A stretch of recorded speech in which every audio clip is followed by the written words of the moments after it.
बिस्मिल्लाहिर्रहमानिर्रहीम। अस्सलाम वालेकुम नाज़रीन, आप यूट्यूब चैनल देख रहे हैं। मैं इमरान ख़ान हूँ। तुर्किश जो स्पेशल फोर्सेस के फ़ौजी हैं वो पाकिस्तान पहुँचे हैं। ये बड़ा ज़बरदस्त फ़ौजी दस्ता है तुर्क फ़ौजियों का, और ये बहुत माहिर फ़ौजी हैं। ये पाकिस्तान क्यों आए हैं और हाल ही में इनके आने का एक बहुत बड़ा पैगाम है दुनिया के लिए, खुसूसन अरब ममालिक के लिए और दीगर कुछ और मुल्कों के लिए, और इसराइल के लिए ख़ास तौर पे, अमेरिका के लिए, भारत के लिए। ये एक पैगाम है इसके अंदर, अगर वो लेना चाहें तो। बहरहाल ये बड़े तगड़े फ़ौजी हैं, और जैसे पाकिस्तान के SSG कमांडोज हैं, स्पेशल सर्विसेज ग्रुप, जो लाल टोपी पहनते हैं। पाकिस्तान के जो SSG कमांडोज हैं, अगर कोई फ़ौजी लाल टोपी पहन के जा रहा है तो आप समझेंगे ये SSG कमांडोज का हिस्सा है, या इसने वो स्पेशल सर्विसेज ग्रुप की ट्रेनिंग ली हुई है। इनको लाल टोपी वाले भी कहते हैं। इसी तरह जो तुर्किश स्पेशल फोर्सेस हैं उनके भी यूनिफॉर्म के अंदर थोड़ी सी अलग चीज़ें हैं। तो ये हाल ही में पाकिस्तान पहुँचे और तरबेला पहुँचे हैं, जहाँ पे हेडक्वार्टर है SSG कमांडोज़ का, जहाँ पे कमांडोज़ जो हैं वो ट्रेंड होते हैं। बड़ी सख्त ट्रेनिंग है, ये मैंने देखी है जाकर। इनको सांप खाने के लिए भी कहते हैं। जंगल में अगर कहीं ये फंस जाएँ, कहीं गुम जाएँ, और अगर सांप भी खाना पड़े तो ये खा लेते हैं। कोई और कीड़े मकोड़े खाने पड़े खा लेते हैं। और ये घास फूस और पत्ते खा के भी ज़िंदा रह लेते हैं। छप्पड़ों का पानी पीकर भी ज़िंदा रह लेते हैं। इनको सर्वाइवल के बड़े तरीके आते हैं। अगर ये जंगल में, पहाड़ में कहीं पे फंस गए हैं तो ये अपनी ज़िंदगी बचाने के लिए बहुत दिनों तक नेचर के साथ गुजारा कर सकते हैं। कई दिनों तक छुपे रह सकते हैं, कई रूप बदल सकते हैं, और बड़े ज़बरदस्त ट्रेंड कमांडोज होते हैं। इनको लड़ने की बड़ी ज़बरदस्त सलाहियतें आती हैं। ये हथियार अपने खुद बना सकते हैं अगर हथियार मौजूद ना हो तो, और उन हथियारों को इतना ख़तरनाक बना सकते हैं कि ये पूरा का पूरा एक फ़ौज का जो है, अगर पूरा किसी जगह पे एक ग्रुप भी मौजूद है तो ये उसको भी तबाह कर सकते हैं। तो बड़े ख़तरनाक फ़ौजी होते हैं SSG कमांडोज़। यानी पाकिस्तान के जितने फ़ौजी हैं उनमें जो अलग करके देखा जाता है, जो सबसे तगड़े फ़ौजी बताए जाते हैं, वो कमांडोज़ होते हैं। और SSG कमांडोज़ जो हैं वो उसके अंदर उनकी एक अलग हैसियत है। जो आपके एक प्रेसिडेंट थे परवेज़ मुशर्रफ साहब, वो भी SSG कमांडो थे, और वो कई दफ़ा कहते थे मैं कमांडो हूँ, मैं डरता नहीं हूँ। तो कमांडो का डर वैसे निकाल ही देते हैं वो। मैं इनको मिला हूँ कमांडोज़ को, मैंने इनको ट्रेनिंग करते हुए देखा है। इनके निशाने, इनकी एक्टिविटीज़, इनकी मूवमेंट, इनका डर खौफ, हर चीज़। इनकी सज़ाएँ बड़ी बड़ी सख्त होती हैं। सारी सारी रात पानी में डाल के तो छोड़ देते हैं और अगले दिन निकलते हैं जाके बाहर। बड़ी बड़ी सख्त इनकी सज़ाएँ होती हैं। और तैराकी से लेकर फ्लाइंग तक, और वहाँ से ऊंची जगहों से जंप करने तक, हेलीकॉप्टर से उतरने तक, बेशुमार ऑपरेशंस इनको सिखाए जाते हैं। इसी तरह जो तुर्किश स्पेशल फोर्सेस हैं वो उनकी बेहतरीन फ़ौज है। और तुर्की की फ़ौज जो है वो यूरोप के अंदर और एशिया के इन ममालिक के अंदर, जहाँ पे तुर्की एशिया और यूरोप के संगम के ऊपर है, तो यहाँ पे इन मुल्कों में, आसपास के मुल्कों में तुर्की की फ़ौज मानी हुई फ़ौज है। यूनान के साथ उनका फटाफटा हुआ तो उन्होंने साबित किया कि वो बहुत तगड़े हैं। और अपने इंटरनल मामलात में, बैनुल अक़वामी मामलात में, जहाँ जहाँ पे तुर्क फ़ौज जो है वो नेटो के साथ गई या बैनुल अक़वामी महाज़ों पे गई, वहाँ उन्होंने साबित किया कि वो बेहतर काम करने वाली फ़ौज है, और एक तगड़ी फ़ौज के तौर पे अपने आप को उन्होंने मनवाया है। तो ये उनका एक स्पेशल फोर्सेस का दस्ता है जो पाकिस्तान आया है। विजुअल्स आप देखें, इन्होंने SSG के कमांडोज़ ने पाकिस्तान का परचम लहराया, तुर्किश स्पेशल फोर्सेस ने फिर तुर्की का परचम लहराया, और फिर इन्होंने बाकायदा आगाज़ करने से पहले ब्रीफिंग्स हुई, और अब ये कुछ मुश्तरका फ़ौजी ऑपरेशंस करने जा रहे हैं। और एक ट्रेनिंग सेशन होगा 3 हफ्ते का, जिसमें दोनों फ़ौजें एक दूसरे से सीखेंगी। सीखना तो एक तरफ की चीज़ है, वो क्या सीखेंगे मैं आपको बताता हूँ, लेकिन इसमें एक बहुत बड़ा पैगाम है। यानी अगर आप गौर करें तो तुर्की और पाकिस्तान की क़यादत जैसे जैसे करीब आती है, सऊदी अरब की तशवीश में इजाफा होता है। वो खुश नहीं होते, ख़ास तौर पे सऊदी अरब और UAE, ये 2 मुल्क खुश नहीं होते क्योंकि उनके तुर्की के साथ अच्छे ताल्लुकात नहीं हैं। इसराइल और भारत भी इसे ज़्यादा पसंद नहीं करते, मगर अहम तरीन मसला बनता है सऊदी अरब के लिए, जो तुर्की को हमेशा से अपने एक स्टेटस के लिए ख़तरा समझता है, और वो स्टेटस है खादमैन हरमैन शरीफैन का, कि मक्का मुकरमा और मदीना मुनव्वरा, इन दोनों की मेज़बानी और इन दोनों की खिदमत का फरीज़ा इस वक्त आले सऊद के पास है, और उनसे पहले ये तुर्कों के पास था। तो उन्हें यह लगता है कि तुर्क उनसे ये हक़ वापस छीनने की कोशिश ज़रूर करेंगे, और 2023 के बाद इस कोशिश में वो शिद्दत लेकर आएंगे। तो इसलिए वो तुर्कों से खाइफ रहते हैं।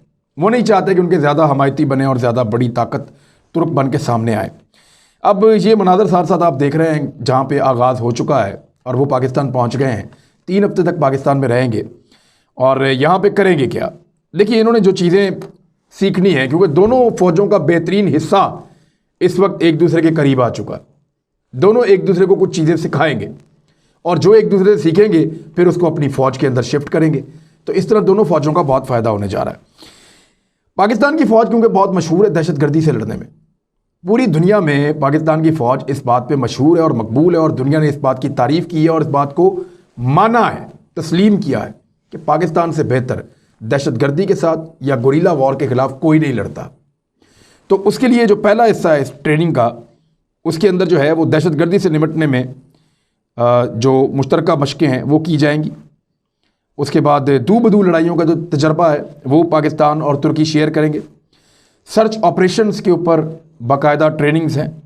दुश्मन का घेराव कैसे करना है इसके ऊपर एक ट्रेनिंग है। फायर एंड मूव टेक्निक, कि अगर आप तेज़ी से मूव कर रहे हैं तो मूव करते हुए साथ साथ फायर करना, एक दूसरे को कवर देना, आगे बढ़ना। ये जदीद फ़ौज के अंदर बहुत ज़रूरी है कि साथ साथ कवर दे रहा है एक आदमी, आगे बढ़ रहा है, साथ साथ फायर, साथ साथ मूवमेंट। तो इसको कैसे मैनेज करना है, तो इसकी एक ट्रेनिंग है जो वहाँ पे होगी। हेलीकॉप्टर से कूदना, कंपाउंड या किसी इमारत को क्लियर करना कि उसकी क्लियरेंस कैसे होगी, कि दुश्मनों को खाली करना अगर किसी इमारत को, तो आपने उसके अंदर कैसे जाना है, एसओपी क्या है, कौन कैसे दरवाजे से पहले अंदर घुसेगा, पीछे कौन कवर देगा, अंदर जाके एक इस तरफ देखेगा, वो पूरा एक तरीकाकार होता है। इस पर कुछ डॉक्यूमेंट्रीज भी बनी है कंपाउंड क्लियरेंस के ऊपर, आप देख सकते हैं जाके। तो ये इसके ऊपर ये ट्रेनिंग करेंगे। फिर रेस्क्यू ऑपरेशंस हैं कि अगर रेस्क्यू करना है, लोगों को यरगमाल बनाया गया तो उनको कैसे छुड़वाना है।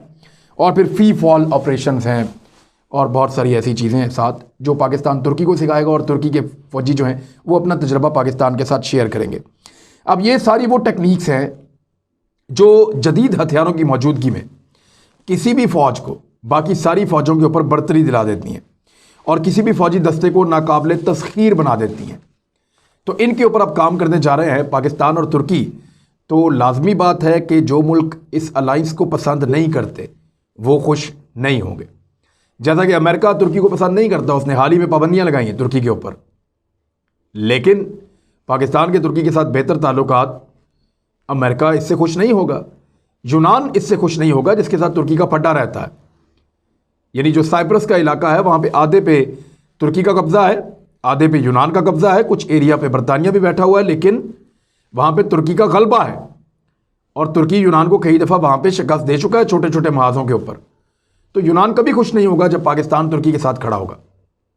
इसी तरह मैक्रोन को जो कई मरतबा शर्मिंदगी का सामना करना पड़ा और फ्रांस को तुर्की के मुकाबले में, तो फ्रांस के लिए भी ये शर्मिंदगी की बात है। और तुर्की जो है वो पाकिस्तान का जो है वो एक बड़ा करीबी इत्तेहादी बनता चला जा रहा है। अब दुनिया जो है वो इन दोनों मुल्कों को इत्तेहादियों के तौर पे देखती है। यानी टॉप 10 की फ़ौजें हैं, दोनों बड़ी फ़ौजें हैं, टॉप 10 की फ़ौजें हैं। और पाकिस्तान एक एटॉमिक पावर भी है और तुर्की की एयरफोर्स बहुत तगड़ी है, तुर्की के ड्रोन्स बड़े तगड़े हैं और तुर्की दुनिया के उन टॉप के 10 ममालिक में शामिल है जो ड्रोन भी बड़े ज़बरदस्त बनाते हैं और साथ बहरी जंगी जहाज़ भी बनाते हैं। पाकिस्तान के लिए बना भी रहे हैं। 2018 में हमारा मुआहदा हुआ था तुर्की के साथ, तो वो पाकिस्तान को बहरी जंगी जहाज़ दे भी रहे हैं, कुछ वहाँ बना रहे हैं, कुछ पाकिस्तान में बना रहे हैं। तो पाकिस्तान और तुर्की का बड़ा ज़बरदस्त एक कोऑर्डिनेशन चल रहा है बहरी जंगी जहाज़ों के लिए भी। तो इस वजह से इस वक्त तुर्की और पाकिस्तान का करीब आना किस किस के लिए तशवीश का बायस है, मैं आपको बता देता हूँ। इसराइल के लिए, वो इसलिए कि पाकिस्तान इसराइल को अपना दुश्मन समझता है और इसराइल पाकिस्तान को अपना दुश्मन नंबर 1 समझता है, जबकि इसराइल तुर्की को भी अपना दुश्मन समझता है और तुर्की के भी इसराइल से इख्तलाफात हैं। तो इन दोनों मुल्कों के करीब आने से इसराइल को प्रॉब्लम होगी, यूनान को प्रॉब्लम होगी, फ्रांस को प्रॉब्लम होगी, अमेरिका को प्रॉब्लम होगी और भारत को भी प्रॉब्लम होगी जब ये दो मुल्क एक दूसरे के करीब आएंगे। लेकिन इससे जो है वो खुशी किन मुल्कों को होगी? यानी रशिया के लिए ये बहुत अच्छा है क्योंकि रशिया के और तुर्की के ताल्लुकात अच्छे हैं। गो के ख़राब करने की कोशिश की गई लेकिन अच्छे ताल्लुकात हैं, तो रशिया के लिए ये अच्छी खबर है। सेंट्रल एशियन ममालिक के लिए बहुत अच्छी खबर है। ईरान के लिए अच्छी खबर है क्योंकि पाकिस्तान और तुर्की मिलकर ईरान के रास्ते से तजारत का एक रास्ता भी खोल रहे हैं और वहाँ पे ट्रेन से एक ट्रेड भी शुरू होने वाली है। और जो तजारत चाइना 3 से 4 महीने में करता था वो अब 15 दिन में हो जाया करेगी। एक बड़ी अचीवमेंट है पाकिस्तान और तुर्की के दरमियान। ये भी यूरोप तक के नए रास्ते खुल रहे हैं, तो ये भी खुश होंगे, चाइना इसके बहुत खुश होगा और दीगर कुछ और ममालिक जो है वो इससे फ़ायदा उठाएंगे। यूरोपीय ममालिक भी इवन कुछ जो है वो इसको मुस्बत समझेंगे। लेकिन जो सऊदी अरब है उसके लिए ये सबसे बड़ा मसला है। उसके लिए मसला ये है कि सऊदी अरब तुर्की को अपने लिए ख़तरे के तौर पे देखता है। आपको याद होगा जब इमरान खान साहब ने ये कहा था कि आप लोग अर्तुगरुल गाजी ड्रामा देखें, तो इस ड्रामा से सऊदी अरब की क़यादत चिढ़ती है और वो अपने मुल्क में इस ड्रामा को नहीं लगाने देते। अब लोग जो है सोशल मीडिया के जरिए से देखते हैं और अरब नौजवानों के अंदर इन तुर्क अदाकारों की मकबूलियत बहुत ज़्यादा बढ़ गई है जिन्होंने अर्तुगरुल गाजी ड्रामे में काम किया है। जब ये उम्रा करने के लिए आए तो लोगों ने इनको सर आंखों पे बिठाया, जब ये दीगर गल्फ ममालिक में गए तो लोगों ने इनको सर आंखों पे बिठाया, चाहे ये कतर जाएं, यूएई जाएं, जहां भी जाएं, पाकिस्तान में आए, लोग इनसे बहुत प्यार करते हैं। एक तो ड्रामा की क्वालिटी बहुत अच्छी है, दूसरा तुर्की का कल्चर जो है वो बड़ा रिच है, बहुत ज़्यादा रिच है, उसके अंदर बहुत कुछ ऐसा है जो आपको फैसिनेट करता है। तो अरबों को ज़्यादा तकलीफ होती है इस वजह से कि वो तुर्कियों को अपने कंपिटेटर के तौर पे देखते हैं और उनको लगता है कि इस्लामिक दुनिया को लीड करने की जो हमारी सलाहियत है वो तुर्कों से कम है, लिहाजा ये ना हो कि तुर्क हमसे कल को ये चीज़ छीन लें। और पाकिस्तान जिसके साथ खड़ा हो जाता है उसकी ताकत वैसे ही बढ़ जाती है, क्योंकि इस्लामिक दुनिया का एक ही एटम बम है और वो पाकिस्तान के पास है, वाहिद एटमी मुल्क इसमें पाकिस्तान है। अब तुर्किश फौजी जो है वो पाकिस्तान में आए तरबियत के लिए। इससे पहले बहरी मशकें भी हुई थी हमारी और उनके बीच में। इसका नाम है अतातुर्क 11, ये जो मशकें हो रही हैं, और बड़ी पुरवकार एक तकरीब थी। पाक फौज ने कहा जी कि ना सिर्फ हम सीखेंगे बल्कि होगा ये कि दोनों मुल्कों के दरमियान ताल्लुकात बेहतर होंगे और दोनों फौजें अच्छी कोऑर्डिनेशन के साथ बढ़ेंगी आगे। बड़ी खुशाइन बात है पाकिस्तान के लिए भी, तुर्की के लिए भी और आलम इस्लाम के लिए भी, मुसलमानों के लिए भी। अब इसमें सऊदी अरब की फ़ौज भी आती है पाकिस्तान में तरबियत के लिए। ये मैं आपको बता देता हूँ, नाम लिए बगैर बता देता हूँ, इन्फॉर्मेशन जो मैं आपको दे रहा हूँ आप इसको अपने तौर पर चेक कर सकते हैं।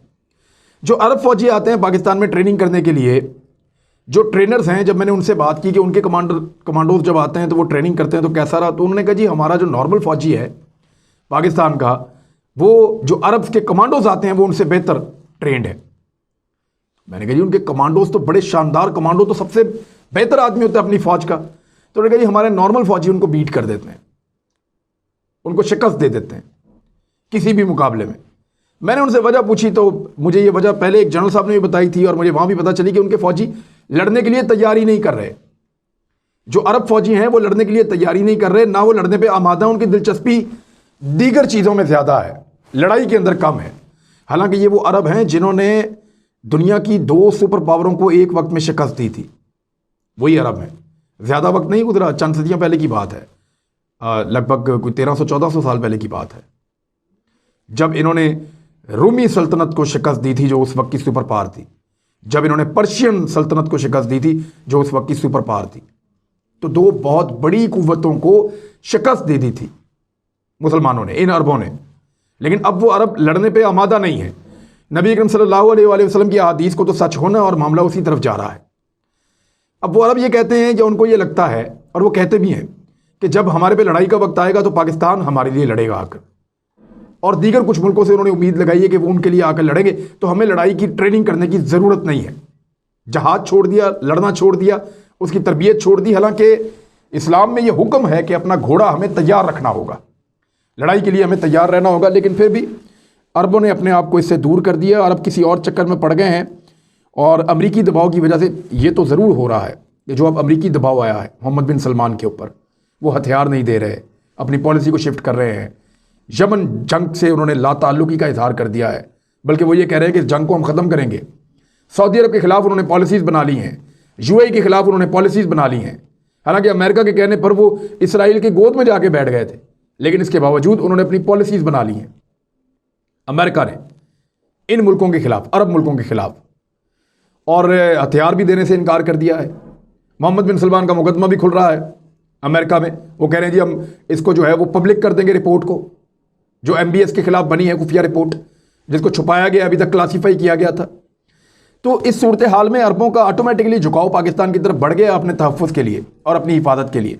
तो सऊदी अरब UAE का दबाव, जो झुकाव है और जो उनका उन्होंने रुजू किया है वापस पाकिस्तान की जानिब, ये एक हकीकत है इस वक्त। और इसीलिए वो पाकिस्तान से फौरी तौर पर अपने 1 अरब डॉलर जो उनके यहाँ बढ़े हुए हैं वो वापस नहीं मांग रहे।